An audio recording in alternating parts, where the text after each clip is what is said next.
be able to go. Okay, so I am not, give me just a second.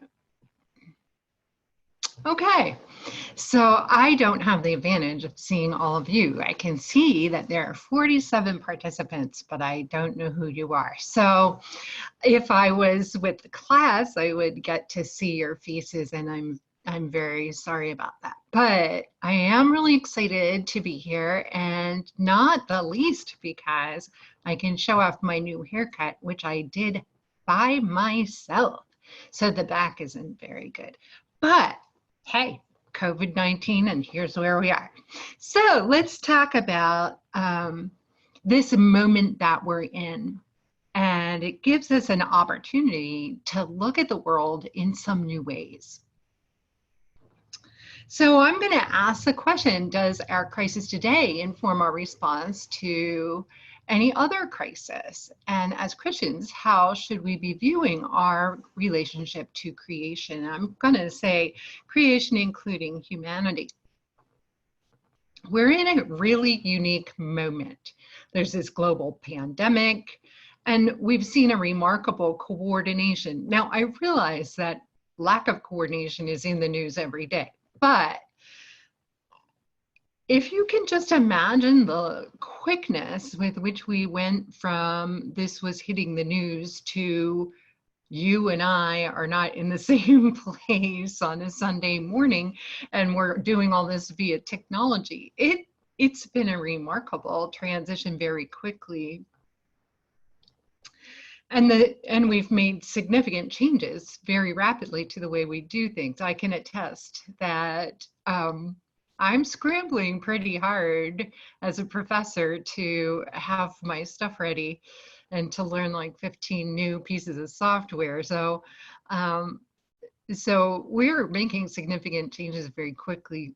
It also, though, gives us a chance to look at a natural experiment. We had not planned this as a globe, but it's happening. So we can see what happens when there is at least the level of global cooperation we've had. And we can also see what happens when we actually, with the specific things that we've changed. We've also possibly seen unexpected problems or unexpected benefits. So the question then I have for us today is, does COVID-19 suggest anything else about other global issues, which for some reason I wrote on this slide twice. I apologize for that. And then how should we, does this inform the way that we as Christians approach creation care? What a moment we are in. This is from yesterday, updated at 8:47 last night by the New York Times. The total cases in the world that we know of are 2.2 million plus, and the total deaths that we know of are 154,800. But we anticipate that, of course, because there's not a lot of testing, that is likely higher. Both of those numbers are likely higher. So where did COVID-19 come from? And if you have questions about the disease itself, I'm happy to answer them at some point, but I won't tell you a lot about it. But I will say that, yes, it came from China, and it came from a market where there were both domestic animals and wild animals being sold.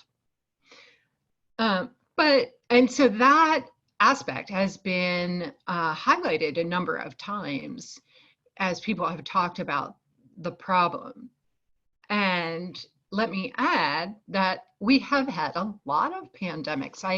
While it didn't kill as many people, SARS and later MERS and also the swine flu, all were very serious epidemics that came out of some interaction with animals.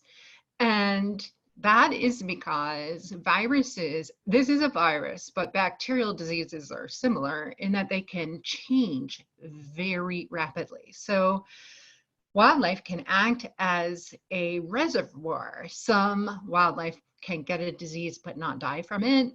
And then all it takes is a certain amount of mutation, and then suddenly people that are exposed to those animals can carry that disease and transmit it to other people. That said, this is not just from wild animals. In fact, domestic animals also can do this, and likely do, although we can't always track it. And that's because we raise so many animals in concentrated animal feeding operations. They're called CAFOs. This past year, 1/4 of the world's hogs died or had to be killed because of the African swine flu, which got into China. China rears half of the world's pork. This disease was not infectious to humans, but that doesn't mean it never would be. And it was an extraordinary waste of high protein food in a world that's struggling to feed all the people we have. So we are set up that pandemics are going to happen, and they're going to happen repeatedly, because the way the world is currently set up, that there's like a boiling pot for that. Let's look at some of the results of this pandemic right now.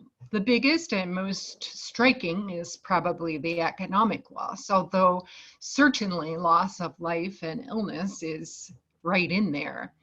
There have been 22 million jobs lost in the US alone. And of course, we've seen evidences of poor behavior, like hoarding of necessary goods. We've seen the loss to savings and investments, and we found something out. We are not prepared for disaster. In fact, one of the things that's happened in the last number of decades has been that public health institutions have been underfunded. Medical care is usually run by private corporations, and in order to be more profitable, they have eliminated almost entirely surge capacity. That is, we are not prepared for something really big, and we don't have even the coordination for that. No surprise to us, misinformation makes a response more difficult. And you can imagine that I've seen a good deal of misinformation and tried to help people understand what was happening. But there have been some surprises. And one is the parts of the economy that have boomed. Now, maybe that's not a surprise, but I think that it was somewhat surprising that any part would boom. Grocery stores, cooking and cleaning supplies, of course, all the tech tools and online communications, online sales, and shipping have all gone up tremendously. And then there's another part that you may or may not know. And if I could see right now, I'd ask you, how many of you know that that environmental conditions have improved tremendously in many parts of the world? So let's look at some examples of that. Right here is a picture from The Guardian, and if you were online at the Guardian site, this is interactive and you could slide that center thing back and forth. But what you would see is what Delhi looks like on a normal day, and then what Delhi looks like during this pandemic. And unfortunately, the normal day is the one that you see on the left with all the bad air.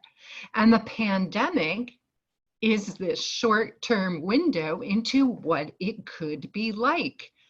Delhi could have clean air. So actually, one of the reasons why this is such an interesting natural experiment is because there had been contentious discussion in Delhi for generations, I mean, for decades, about whether or not vehicles were contributing to the bad air. And in fact, they are. And this was one of the ways that they knew that that was part of the problem for sure. Of course, there's other things that contribute to that problem as well. But the fact that the air could clear up that much is striking. Not only that, but nitrogen oxide is one of the major chemicals that causes acid rain when it's released into the atmosphere, and it's released from the burning of fossil fuels, especially from vehicles. You can see two different time periods in China, and this is how air pollution is detected from space, and you can see the change in the NO2 pollution is way down in China. That's not just true of the nitrogen oxide pollution. It's also true of the particulates, the smog that you saw in Delhi. And in fact, that is also way down. So in case you thought, okay, I'll show you this map. This is from Forbes. So I put all this stuff in there. So you could go look it up and you could just, get a copy of this PowerPoint. But this shows an estimate of how much air pollution dropped in different parts of the world between the 13th of March and the 13th of April. And what you can see is tremendous drop in much of even Europe, very striking there. So let's ask what wildlife are doing. This is a Welsh town, you may have seen it in the news, where Kashmiri goats have come in from the countryside and are walking through the town.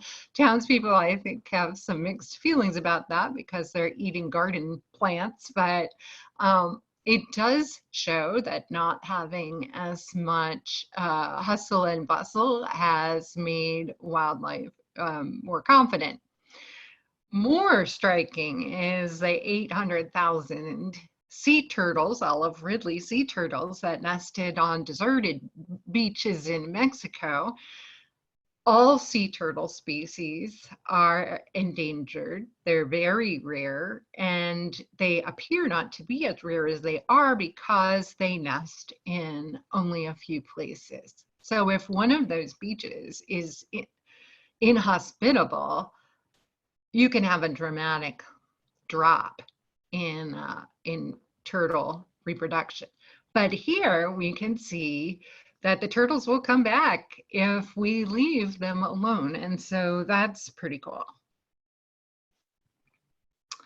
Now this is a picture of a canal in Venice. And I'm not sure, I chose this one because I liked how the canal looked, but I'm not certain if you can see the little minnows that are in the water and how clear the water is. In fact, the water is completely clear now in the canals in Venice after when it did not used to be.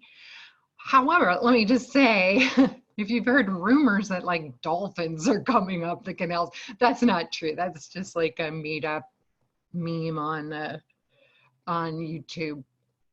But it is true that there's a lot of fish in there and that you can see them before.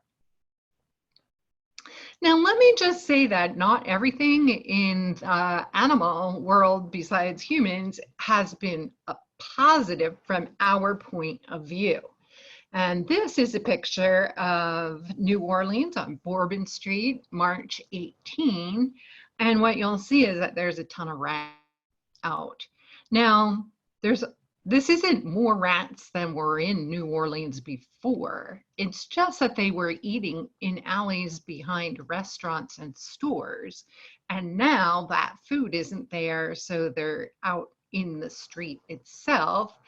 And that does mean that they're more likely to encounter humans if they are homeless. And so this is one of those things that's not a good thing.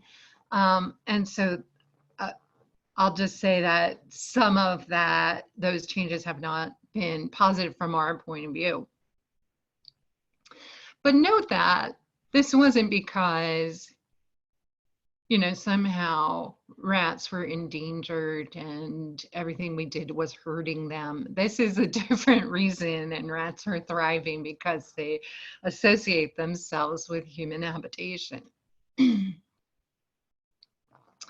So let me just go back for 1 second and ask another idea. And I have a question that I've been pondering for a while. And among my friend group, there were a lot of people who were very, very worried about this pandemic. And then there were people who poo-pooed it and thought it was mostly a plot or something, that it was being overemphasized, and especially they would compare it to influenza.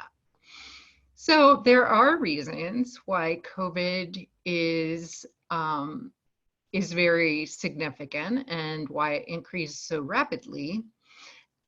And I took my own signals from the World Health Organization and the CDC because I knew that they had epidemiologists. But I had people directly say to me that they were not particularly worried about COVID-19. And so why some people were worried and others were not was an interesting question to me. So let's talk about other risks. And let me just clearly say, please do not interpret that I am underwhelming the concern about COVID-19. We are staying inside. We are socially, physically distancing for good reasons and need to do that.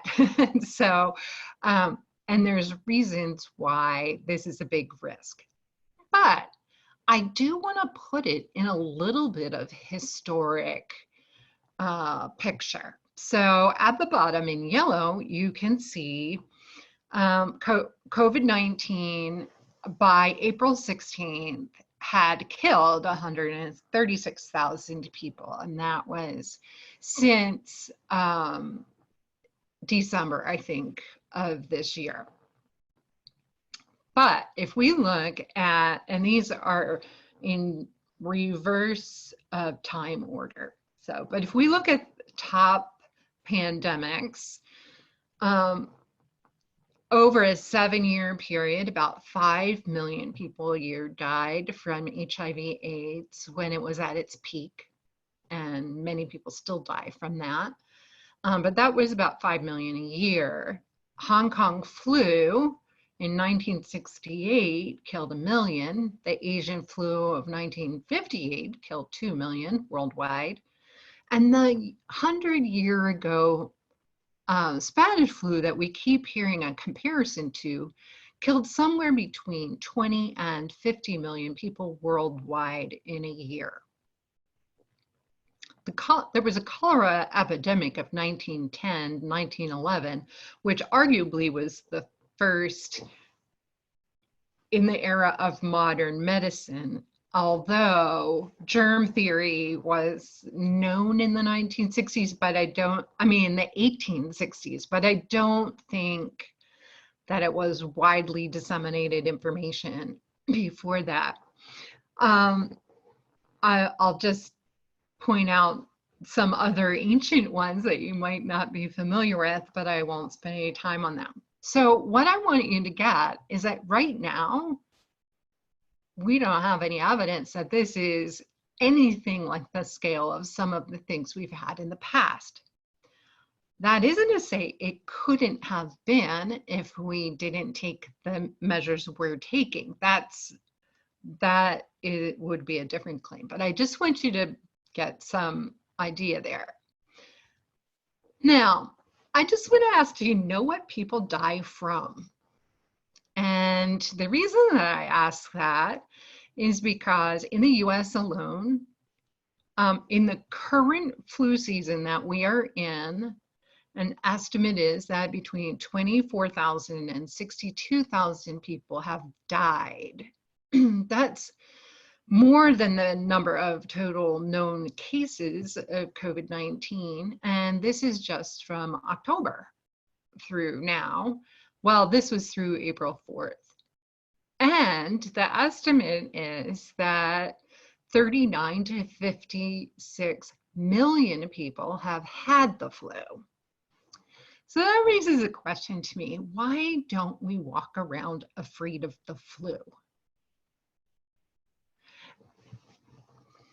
We have the flu every year. Why don't we walk around afraid of the flu? And I think there's a couple of reasons.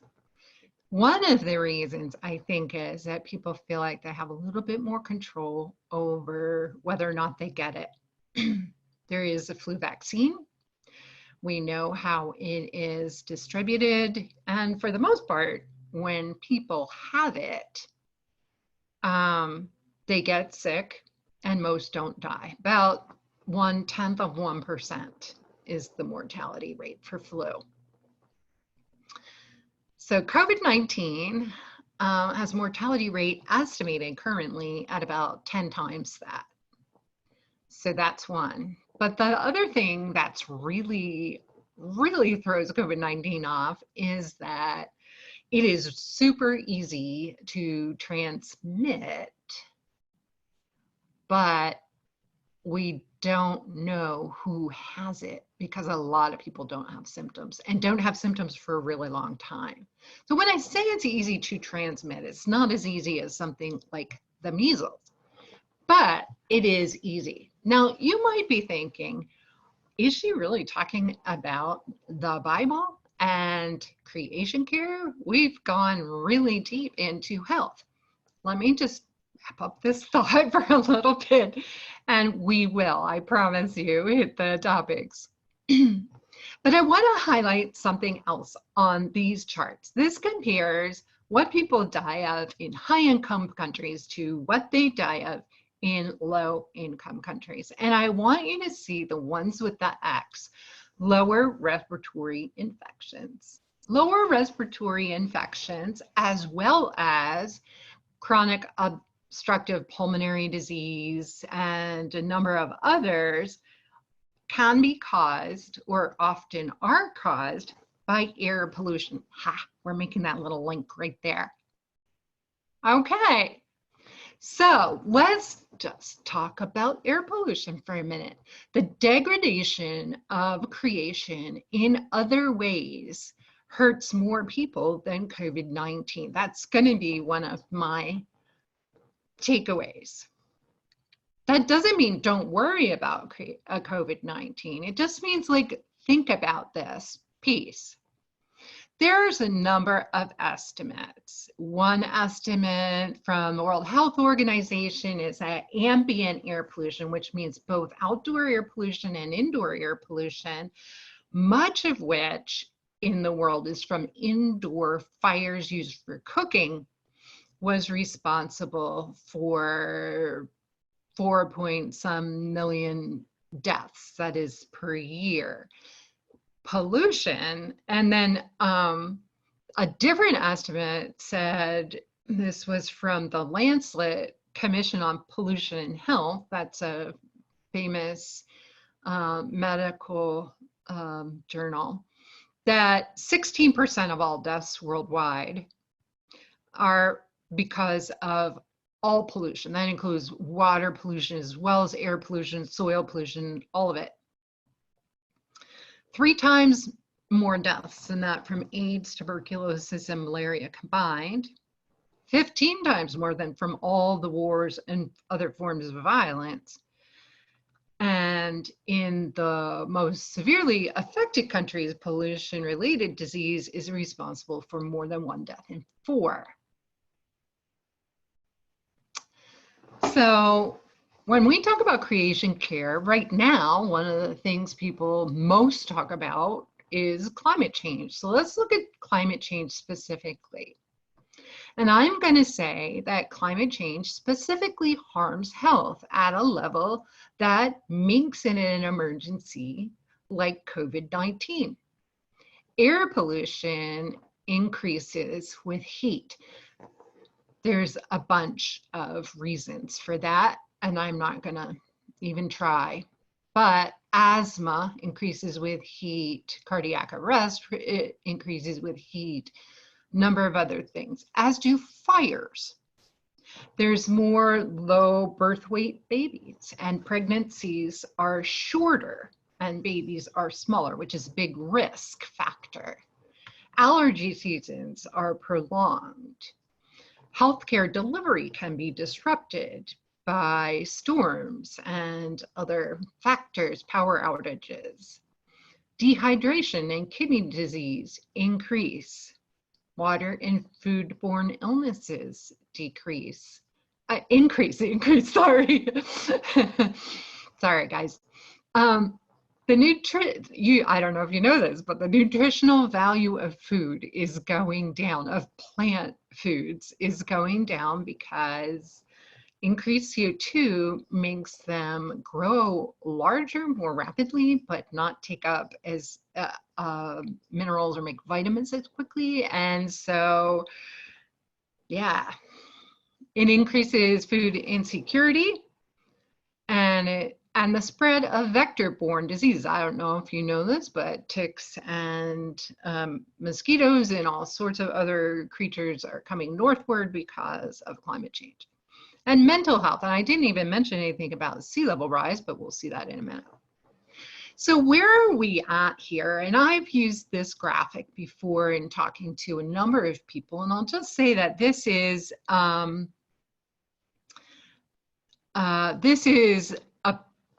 graph from a paper called Planetary Boundaries. If you search online about that, you'll come to a Swedish center for the study of sustainability, and it was founded by some of the people who wrote this paper.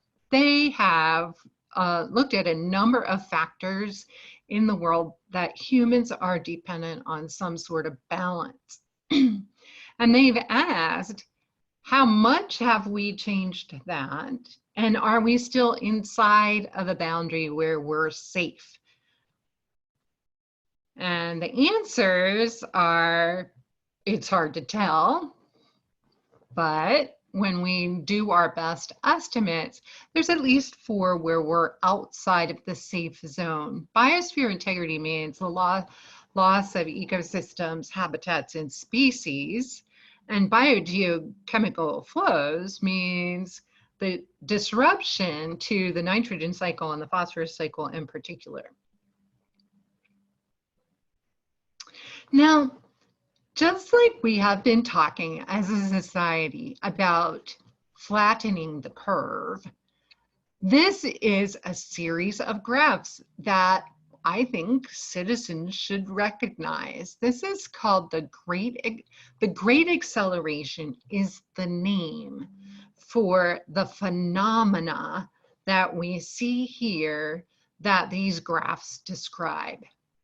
It describes that we are in a moment, just like we're in a moment with COVID-19, on the scale of 50 years, we're in an unbelievable moment, unlike anything in human history, in which all sorts of things are increasing very, very dramatically.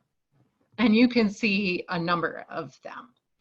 Some are about the use of things, some are about pollutants and global changes. But that great acceleration describes the moment that we're in terms of the rest of the natural world.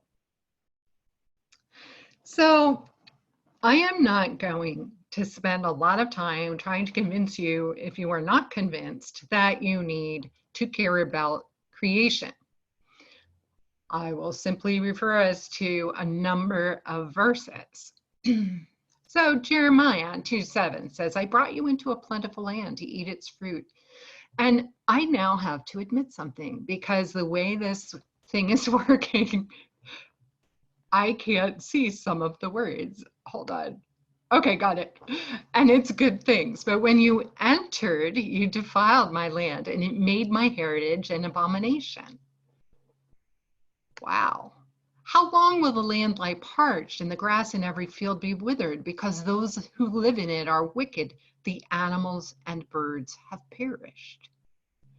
Is it not enough for you to feed on the good pasture? Must you also trample the rest of your pasture with your feet? Is it not enough for you to drink clear water? Must you also muddy the rest with your feet? Says Ezekiel. There's no faithfulness, no love, no acknowledgement of God in the land. There's only cursing, lying, and murder, stealing, and adultery. Wow.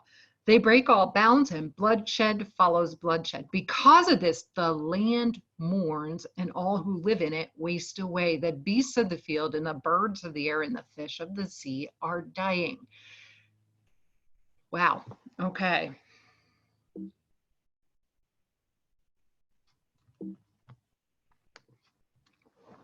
Okay.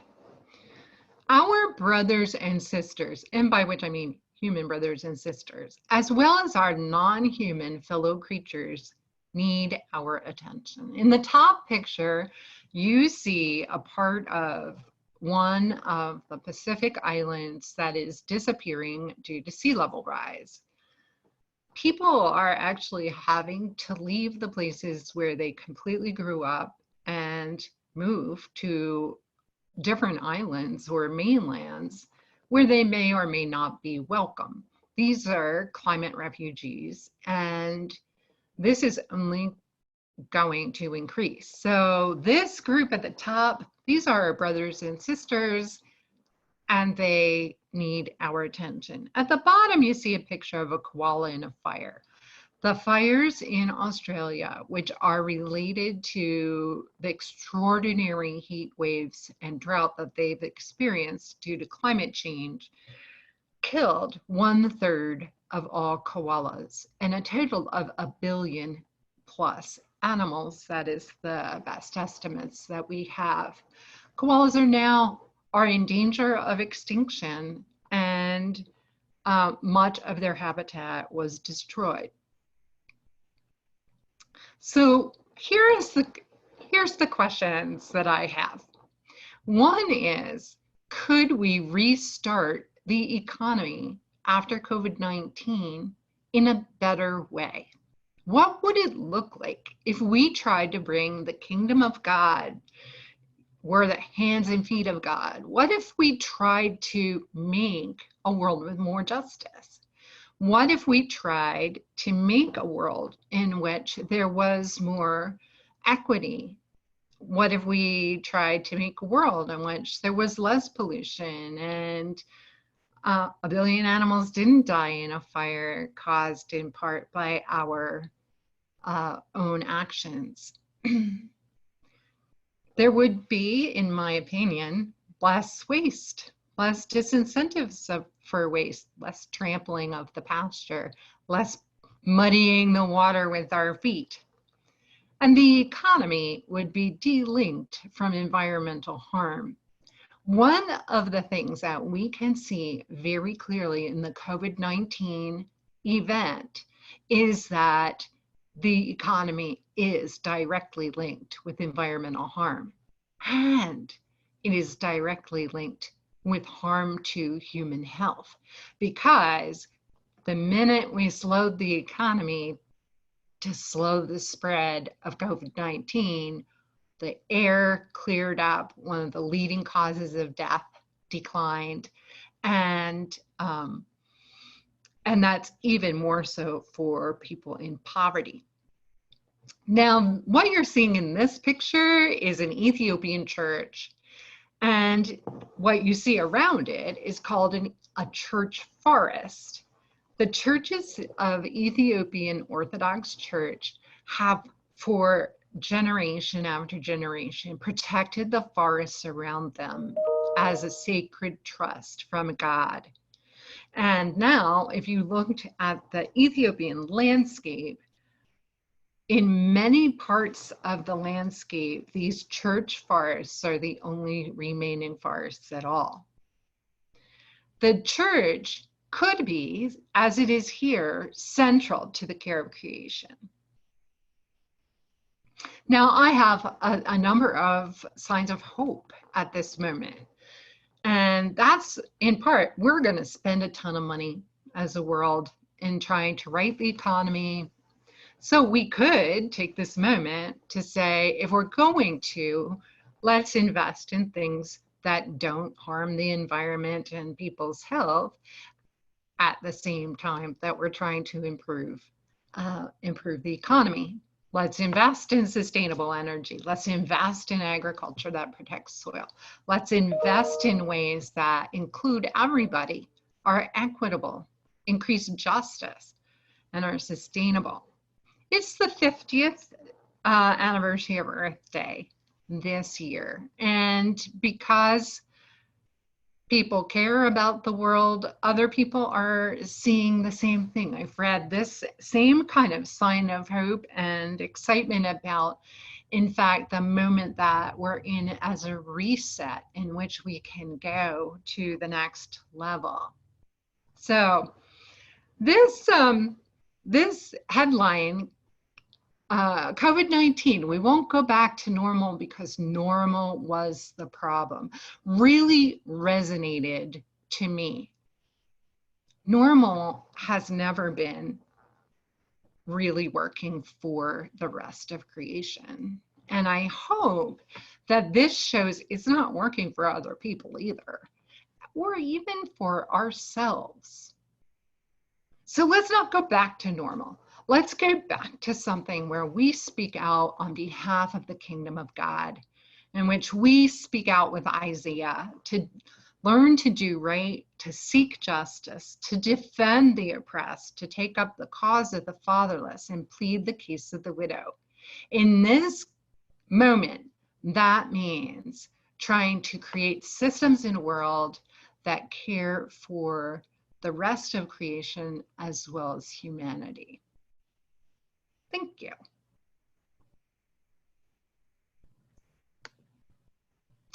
That's all I have to say. Well, that was great. Thank you for saying all of that. And would you like to take some questions now, Dorothy? I would love to.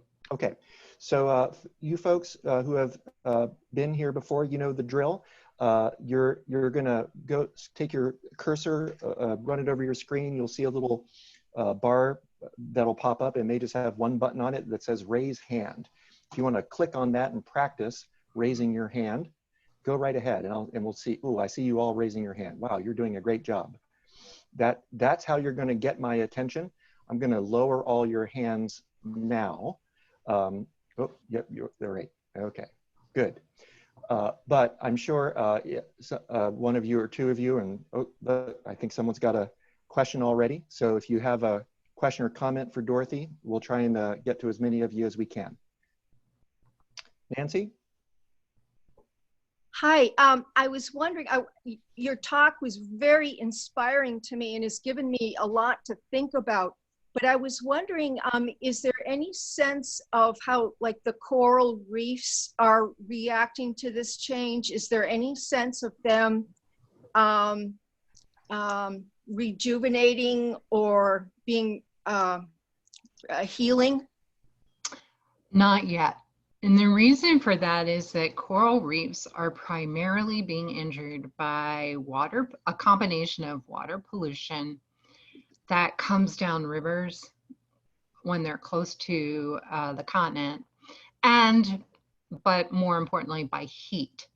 And the temperature of the ocean is very hot right now. I mean, in comparison to historic measurements for this time of year.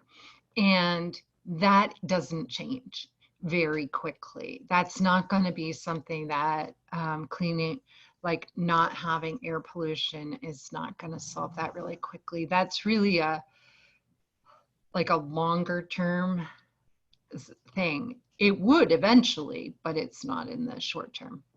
Thank you. Thanks, Nancy. But I have a comment. Bill? First, Dorothy, thank you for your presentation. As my first question, would you mind giving it to Patrick so that he can email it to all of us? Oh, I am more than happy to do that. I will just say that the photos in there I tried to give credit for everything, but I'm assuming that this comes under fair use because it's an educational thing. So anyway, that's all. They're not mine. I consider myself a part of your parish family. I'm quite sure that you will not be prosecuted for your sisters and brothers. So my other question is really more substantive, which is, it seems based on the data we're getting every day from the state that this is a plague that is very disproportionately impacting people of advanced age and people with pre-existing conditions. And this is not the first time that that's happened, although when we think about the Spanish flu or typhoid, there were many young people, including people that weren't compromised, who died of those illnesses. But I wonder what, as Christians, we can deduce from the nature of this plague, in as much as it appears to be particularly lethal for the vulnerable, what we can learn from the historical context and apply as Christians in practical ways once we are actually more able to leave our homes. How can we be useful, guided by both history and science? Okay. I have a couple of thoughts on there. I'm not sure that I can completely answer that, but just to put it in context, influenza kills people who have immune compromised systems more than everybody else, and elderly people and young children. One of the differences with COVID-19 is it does not seem to hurt young children very much. And that's very odd, because normally it's very young, very old, and immune compromised are the groups. The Spanish flu was a really different thing, where it actually triggered something about the immune system that the healthier people were the ones that died. And most diseases don't work that way at all. So that was in part why so many people died, was it wasn't the people you were expecting. I do think it's helpful just to remind ourselves that we're not expecting to stay alive forever, and everybody dies from something. So when people that are very elderly die, sometimes they would have died of something else. But this is the thing that they died of, right? Now, please don't misunderstand me. I am not underestimating the pain of that, or the seriousness of that, or the job we have to care for the most vulnerable. But I am sort of just saying, like, our end goal is not continual life for everybody in this body. All of that said, when you look around at the problems that have really hurt vulnerable people, one has been people being locked in with other people who are sick, right? A whole ton, like whole nursing homes of people have been really struggling. And so one way of thinking about that would be to say, is there something better we could do in a pandemic to care for people that are in places where a lot of people who are very vulnerable are all together?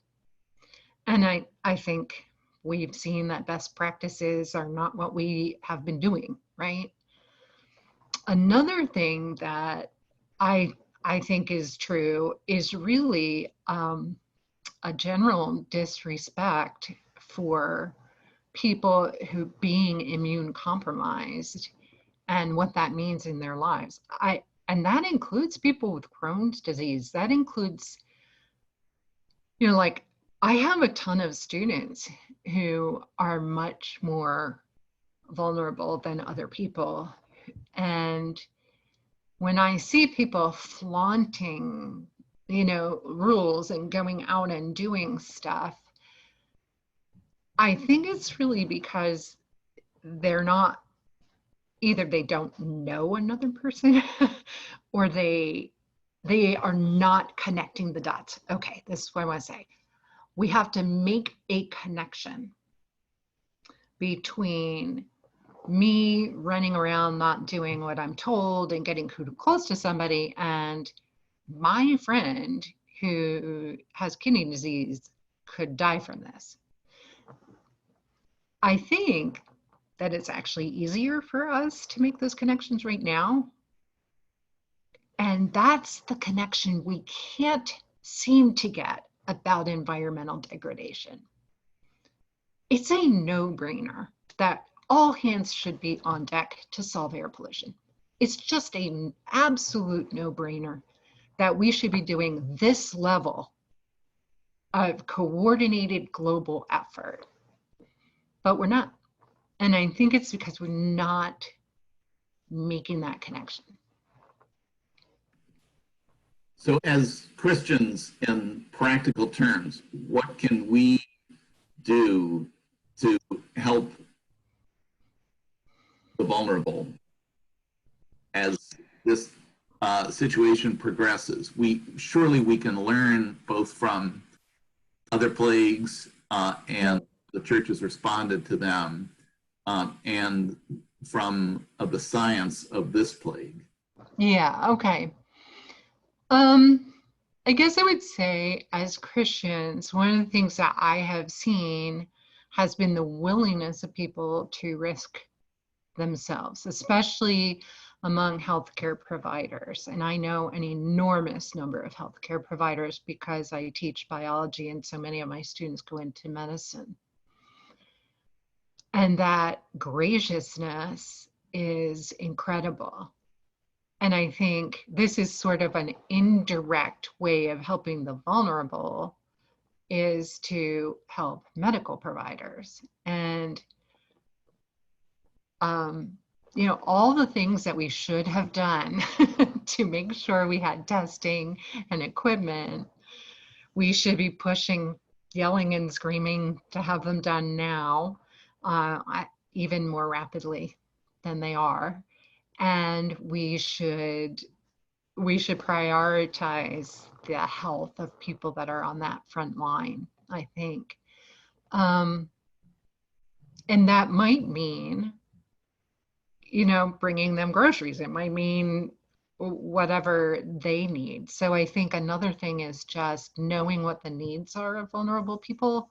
I think right now, like we're talking about whether people die or not, but actually loneliness, I think, is one of the big vulnerabilities when you can't go out.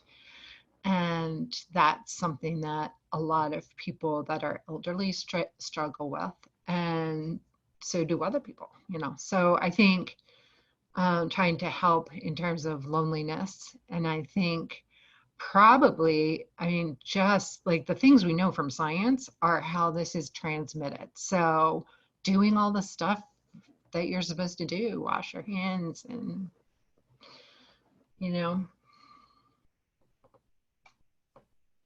Thanks, Bill.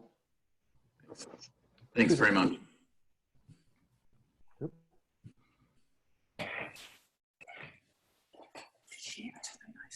Susan, can you hear me? Yes. Can you hear me? Yes. Dorothy, I love the hair. You're giving me the courage to get my scissors out because the bangs are overtaking. But got like a weird mullet thing going in the middle of the back. That, no. that part's really hard. Oh, yeah, and Jack wants to know what you would do with him. I'm going to work on him later. So, but my question has to do with the fact that we have already talked about the bird population and the fact that it's been adversely affected by air pollution over time. And I just wondered if there's any relief in that. I seem to be hearing birds a lot. Maybe it's just my desire to be outside, but I wonder if there's been enough time for there to be any change in the... I read an article about that yesterday, and it suggested that we're just noticing birds more because it's not as noisy. So I don't think there's been a dramatic increase in the population. And in fact, let me just say, for most of the other times where we're seeing more animals, it's not that they weren't there. So it's not like there's more developing right this minute, but just that they are more free from humans to walk around. I don't know if you saw the amusing article about the Hong Kong Zoo has 2 pandas and they've been trying to get them to mate for like 7 years. And the zoo closed down for COVID-19 and now they're mating. And it's just like, now we know what was the missing. Oh, that's actually right. We should leave them alone. That's wonderful. Yeah. Well, I'll continue to be wishfully thinking about birds. Yeah. Thanks, Susan. Yep. Liz? Hi there, can you hear me? Yep. Hi, Dorothy. Hi. Thanks so much for your words.